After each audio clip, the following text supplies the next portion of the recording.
Hey guys, we're doing a battery change on a Swiss Army, and it's a Victorinox. Quick battery change. Customer dropped it off, but it's a little dirty. I'm gonna get that out for him. And let's do a quick battery change. Let me just get this out really quick.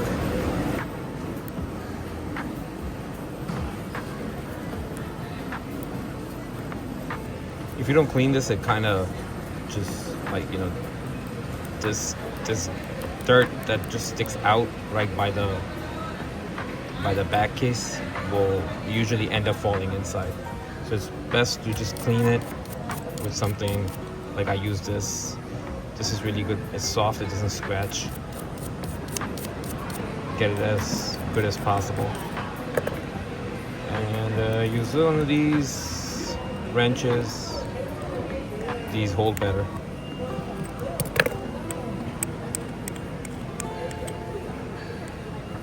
See, you can still see some of it sticking around the brim. You can get that out. Use one of these.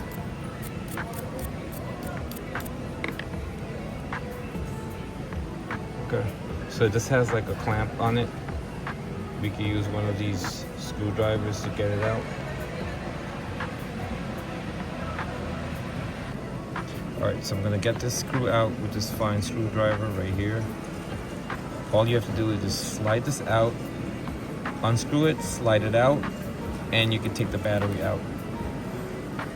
But make sure that you hold it so it doesn't just spring out.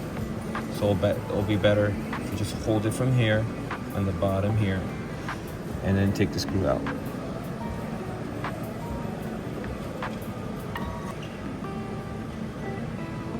Unscrew it and slide it out.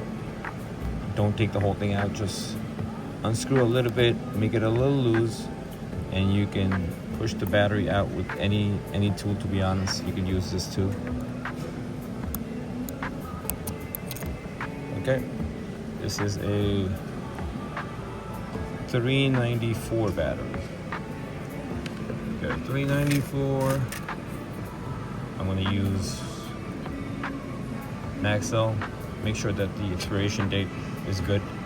So use by 2029 should be good. Take the battery out.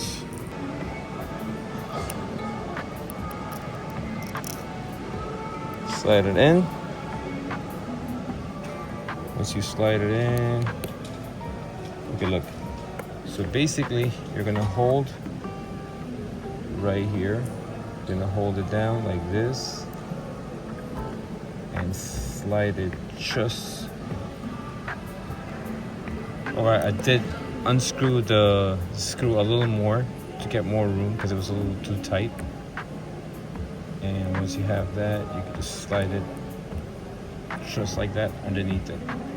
And once you have that, just hold it down and clamp it one more time, just a little bit. And screw, not too tight because it breaks. So just make sure the watch is working. The watch is ticking. Okay, good. So then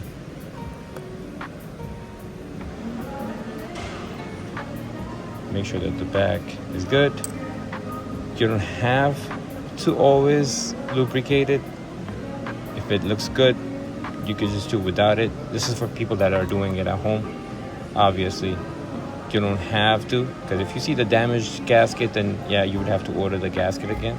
I'm not saying you shouldn't, you should always, but just for the video, I'm going to show you how to put the back on, and you can always lubricate it if you want. So just push it on and slightly